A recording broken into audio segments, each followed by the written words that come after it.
Pemirsa Indonesia X, sebagaimana sebelumnya pada awal perkuliahan saya sempat sampaikan, ada pendekatan sosio-tekno-bisnis perspektif.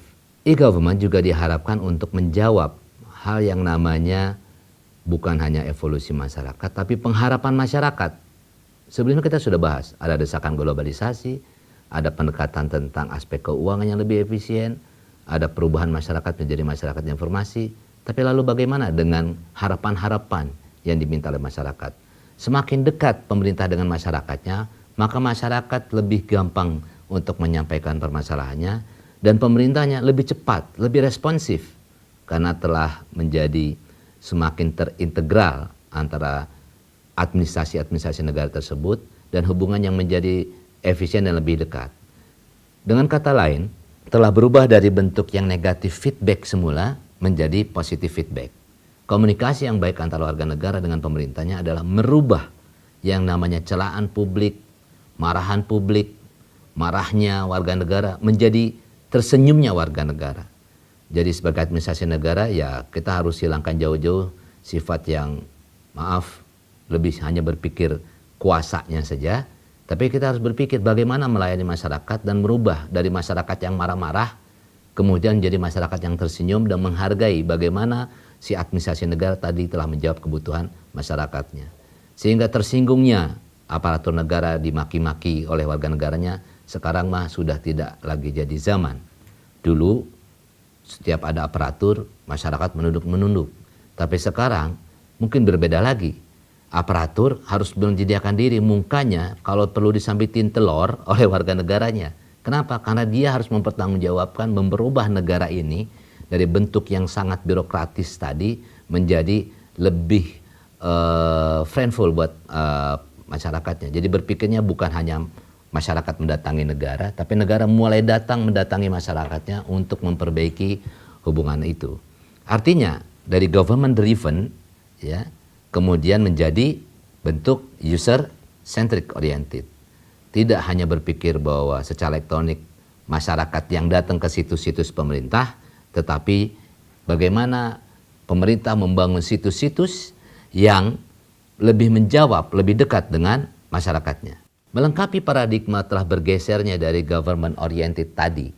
Government oriented itu intinya kan gini, pemerintah dan administrasi negaranya berupaya dari angle-nya, dari sentriknya untuk membuat lebih efisien. Tapi dia belum berpikir kepada user centric. Gimana sih masyarakat ini harapannya kepada masyarakat? Ingat ada ekspektasi masyarakat. Kalau di negara yang berkembang berpikir e-gov-nya begini. Saya datang ke internet, mendatangi situs-situs pemerintah. Saya download. Tapi di dalam negara yang semakin maju dan semakin dekat dengan masyarakat dan bangsanya, makanya dipikirkan gini, gimana caranya saya membuat sistem elektronik di mana masing-masing orang telah mendapat personalisasi dalam layanan kepemerintahan tersebut. Intinya apa? Begini, tentunya Anda sudah ikutan Yahoo dan lain sebagainya. Begitu Anda masuk ke website itu, Anda punya laman sendiri. Lalu kemudian dari laman tersebut akan terlihat ada layanan-layanan apa. Nah, e-gov yang sangat user-centric akan berpikir begini, saya sebagai warga negara kan sudah bayar pajak. Saya lahir aja sudah ikut bayar utang negara. Lalu apa yang bisa diberikan oleh pemerintah kepada rakyatnya? Maka yang terjadi adalah dia harus membuat saya seperti myegov.id. Misalnya nama saya Edmond, dibikinin edmond.id. Edmond.id itu akan ngapain? Saya bisa lihat di situ, oh ini loh, saya dapat iktp. Oh saya bisa update. Saya login, saya isi password, kemudian saya bisa ubah data saya, updatingnya. Saya berubah alamat, saya harus berikan tanggung jawab untuk mengupdate data tersebut. Data pribadi saya siapa saja yang ngecek, itu juga dapat dicek. Jadi intinya negara memikirkan satu halaman buat saya, di mana saya akan mendapatkan fasilitas. Jadi berbeda ya cara berpikirnya. Kalau negara berkembang yang dipikirin itu adalah situs-situs pemerintah tadi jalan menjadi lebih efisien, tapi saya datang ke situs-situs itu. Sementara kalau negara maju, dia berpikir, saya bikinin kamu tatap muka yang terdekat kepada kamu, kemudian saya buatkan fitur-fitur yang dapat Anda akses. Anda bisa laporin masalah keamanan, Anda bisa komplain masing-masing administrasi negara, dan sebagainya, dan sebagainya. Itu intinya, mau tidak mau telah berubah. Yang tadinya sentral-sentral informasi itu misalnya Kementerian A, Kementerian B, Kementerian C, Kementerian D, masing-masing berpikir sistem informasi administrasi pemerintahan dalam urusannya masing-masing, itu menjadi apa? Menjadi semakin berinteraksi satu sama lain. Sehingga yang terjadi adalah data-data itu tidak berulang lagi. Tidak lagi terpilah menjadi silo-silo. Dia harus menjadi semakin interaktif satu sama lain sehingga data si A yang pegang ya A bisa dipakai oleh B, bisa dipakai oleh C. Apa contoh yang paling mudah untuk kita lihat seperti itu? Coba Bapak Ibu sekalian, kalau sekarang kita datang ke kantor polisi, kita diminta sidik jari untuk ngurus SIM. Kalau kita pergi ke imigrasi, kita diminta sidik jari lagi, isi personal data lagi. Apa yang dilakukan? Mengulang lagi data-data yang kita telah berikan di SIM. Demikian pula pada saat kita mendapat KTP elektronik di kelurahan. Idealnya apa? Idealnya nggak seperti itu. Idealnya cukup menyatakan begini. Kalau si Edmond ini pertama kali datang ke Kementerian Perdagangan Dalam Negeri, di situ dia lahir, di situ dia semua updating sebagai kehidupan pribadinya dalam administrasi penduduk.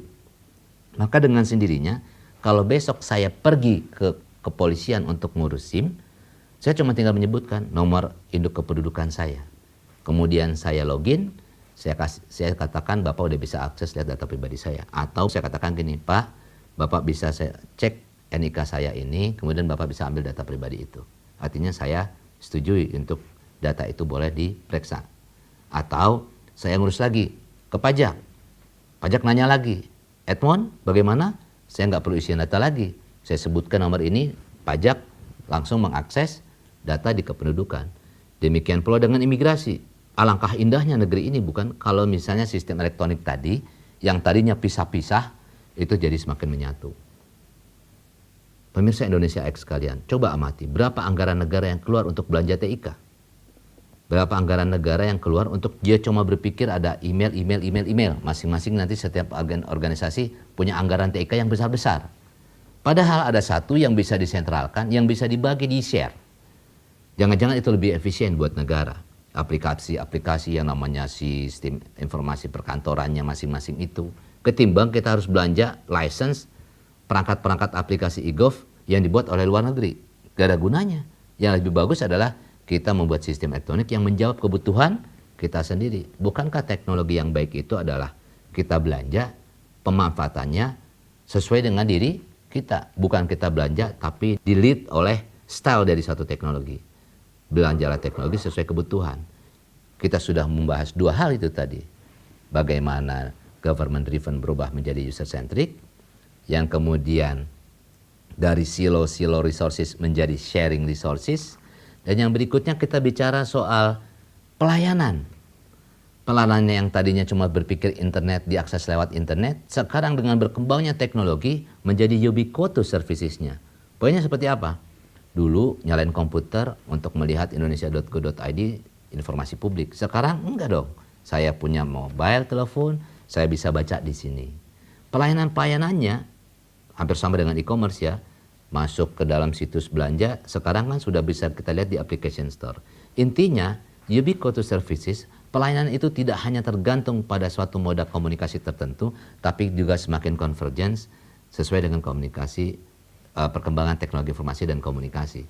Sesuai juga dengan keterbatasan TIK di masing-masing daerah. Jadi jangan paksakan orang menerima bantuan langsung tunai kalau dia harus punya handphone. Enggak, gimana caranya?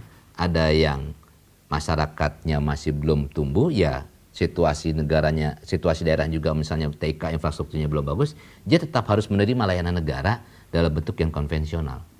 Memaksakan setiap orang itu mendapatkan sesuatu secara elektronik, itu harus lebih realistis melihat kondisi lingkungannya.